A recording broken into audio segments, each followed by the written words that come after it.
B J P ಮೇಲೆ ಇಷ್ಟೊಂದು ಕಾರ್ಯಕರ್ತರು, ಆದರೆ ಯಾವ ಪ್ರಮಾಣದಲ್ಲಿ ಬಿ ಜೆ ಪಿ ಬೆಳಗಾವಿ ಭಾಗದಲ್ಲಿ ಇನ್ನಷ್ಟು ಎತ್ತರಕ್ಕೆ ಇರಬೇಕು ಅದಷ್ಟು ಏನಿಲ್ಲ ಅಂತ ಅವ್ರ ವಿರೋಧಿಗಳು ಆರೋಪ ಮಾಡ್ತಾರೆ ಅವ್ರ ಮೇಲೆ. ಮತ್ತು ವಿರೋಧನ ಆರೋಪ ಮಾಡೋರು ಅದನ್ನು ಅವರು ಪ್ರಬಲವಾಗಿ ವಿರೋಧ ಮಾಡ್ತಾರೆ. ಆ ಮಾತು ಬೇರೆ. ನಮ್ಮ ಹಿರಿಯ ಕಡೆಯವರು ನಾವು ಮಾಡಿದ್ದೀವಿ, ನಮ್ಮ ಲಿಸ್ಟು ಕೊಡ್ತಾರೆ ಯಾವ ರೀತಿ ವರ್ಕ್ ಮಾಡಿದ್ದೀವಿ, ನಾವು ಏನೇನು ಮಾಡಿದ್ದೀವಿ ಅಂತೇಳಿ ಈ ಕಳೆದ 6 ವರ್ಷಗಳಲ್ಲೇ ಮತ್ತು ಎಂಥ ಸಂಘಟನೆ ನಾವು ಮಾಡಿದ್ದೀವಿ ಅಂತ ಅನೇಕ ಸಲ ನಮ್ಮ ಜೊತೆಗೂ ಮಾತಾಡಿದ್ದಾರೆ ಅವರು. ಒಳ್ಳೆಯ ಕಾರ್ಯಕರ್ತರದಲ್ಲಿ ಎಲ್ಲ ಮಾತಿಲ್ಲ. ಆದರೆ ಈಗ ಬಂದಿದ್ದೇನಪ್ಪ ಅಂತಂದ್ರೆ 1 ಸೀಟ್ ಬರ್ತದೆ ಬಿ ಜೆ ಪಿದು, ಇನ್ನೊಂದು ಯಾರಿಗಾದರೂ ಅಂದರೆ ಯಾರಿಗೇನಿಲ್ಲ. ಇಲ್ಲಿ ಇರೋದು 18 ಮತಗಳು ಜೆ ಡಿ ಎಸ್ದು, 18 + 23 ಆದಾಗ ಸಹಜ ಇನ್ನೊಬ್ಬರು ಬರ್ತಾರಲ್ಲ, ಅಲ್ಲಿ ದೇವೇಗೌಡರು ಇದ್ದಾರೆ. ದೇವೇಗೌಡರಿಗೆ 23 ಮತಗಳು ಬೀಳ್ಬೋದಾ?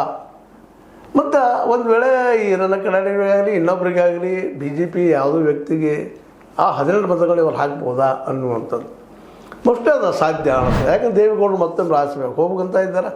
ಅದಕ್ಕೆ ಅವ್ರಿಗೆ ಬೇಕಾಗಿದ್ದು ಇನ್ನೊಂದು 20-23 ಓಟ್ಗಳು 40 ಆಗಬೇಕಾಗಿತ್ತಂದ್ರೆ ಅಂದರೆ 63 ಒಂದು 18 ಎಷ್ಟಾಯಿತು ನೀವು ಲೆಕ್ಕ ಮಾಡ್ಕೊಳ್ಳಿ ಅದನ್ನು. ಹೀಗಾಗಿ ಜೆ ಡಿ ಎಸ್ದೊಂದು ಮುಂದೆ ಆನಂತರ ಬಿ ಜೆ ಪಿದೊಂದು ನಾವ್ಯಾಗ ಅವ್ರಿಗೆ ಮತ ಹಾಕಬೇಕು ಅಂತಂದ್ರೆ ಅಲ್ಲಿ ಪ್ಲ್ಯಾನ್ಸ್ಗಳಿದ್ದಾವೆ. ಮೋದಿ ಅವ್ರಿಗೆ ಅಲ್ಲೇ ರಾಜ್ಯಸಭೆಯಲ್ಲಿ ನಮ್ಮ ದೇವೇಗೌಡರಂಥ ಒಬ್ಬ ಪ್ರಭಾವಿ ಮಾಜಿ ಪ್ರಧಾನಿ, ಅದೇ ಕಾಲಕ್ಕೆ ಅನುಭವಿ ಮತ್ತು ಒಬ್ಬ ದೋಸ್ತಿ NDA ದೋಸ್ತಿ ಅವ್ರು ಬರಬೇಕು ಅನ್ನೋ ಕಾರಣಕ್ಕಾಗಿ ಮೋಸ್ಟ್ಲಿ ದೇವೇಗೌಡರಿಗೆ ಅವಕಾಶ ಸಿಗ್ಬೋದು. ಇನ್ನು ಉಳಿದಂಥ ಒಂದು 40 ಮತಗಳಿಗೆ ಈರಣ್ಣ ಕಡಾಡಿಯವ್ರಿಗೆ ಸಿಗ್ತದನ ಅನ್ನುವಂಥದ್ದು. ಅದಕ್ಕೆಲ್ಲ ಕೆಲವು ಹೇಳಿದ್ದಾರೆ. ಈಗಾಗಲೇ ಅವ್ರ ವಿರೋಧಿಗಳು ಹಿಂಗೆ ಪ್ರಚಾರ ನಡೆದ ಮೋಸ್ಟ್ಲಿ ಸಿಗ್ಬೋದು, ಸಿಗದಿನೂ ಹೋಗ್ಬೋದು.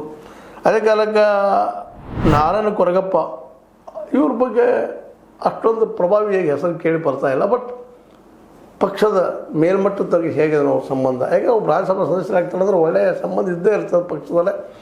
ಹೀಗಾಗಿ ಅವ್ರಿಗೆ ಆಗ್ತದ ಅಥವಾ ಹಿರಣ್ಣ ಕನ್ನಡಿಯವ್ರಿಗೆ ಸಿಗ್ತದ ಅನ್ನುವಂಥ ಒಂದು ದೊಡ್ಡ ಪ್ರಶ್ನೆ ಕಾಡಲಿಕ್ಕೆ ಆಗ್ತದೆ. ಬೆಳಗಾವಿಯಲ್ಲಿ ಅಂತೂ ಇನ್ನೊಬ್ರು ಇವತ್ತು ಏನಪ್ಪ ಅಂತಂದ್ರೆ ವಿಶೇಷವಾಗಿ ಇಲ್ಲಿ ಬೆಳಗಾವಿಯಲ್ಲಿ ಈ ಸಲ ಈ ಕಾಂಗ್ರೆಸ್ಸಿನ ಒಂದು ಒತ್ತಡ ಅಥವಾ ಪ್ರಭಾವ ಹೆಚ್ಚಾಗ್ತದೆ. ಅದರಲ್ಲೂ ಜಾರಕಿಹೊಳಿ ಸಹೋದರರಿಂದಾಗಿ, ಅದರಲ್ಲೂ ಸತೀಶ್ ಅವರಿಂದಾಗಿ ಕಾಂಗ್ರೆಸ್ ಒಳ್ಳೆಯ ಒಂದು ಮಾರ್ಕೆಟ್ ಆಗಿದೆ ಅನ್ನುವಂಥದ್ದು ಒಂದು ತಿಳಿಯಲ್ಲದ. ಆ ದಿಶೆಯಲ್ಲೇ ಬಿ ಜೆ ಪಿ ಈ ಸಲ ಒಂದು ಇನ್ನಷ್ಟು ಸ್ಟ್ರಾಂಗ್ ಉನ್ನತಕ್ಕೆ ಒಯ್ಯಬೇಕು ಅನ್ನೋ ಉದ್ದೇಶದಿಂದ ಈಗಾಗಲೇ BL ಸಂತೋಷ್ ಅವರು ಬಂದು ತಿರುಗಾಡಿ ಭೇಟಿಯಾಗಿ ವಿಶೇಷವಾಗಿ ಕತ್ತಿಯವ್ರಿಗೆ ಹೆಚ್ಚು ಪ್ರಪೋಸ್ ಮಾಡುವಂಥ ಸಾಧ್ಯತೆಗಳು ಇಲ್ಲಿ ಕಾಣ್ತಾ ಇದ್ದಾವೆ. ಯಾಕಂದ್ರೆ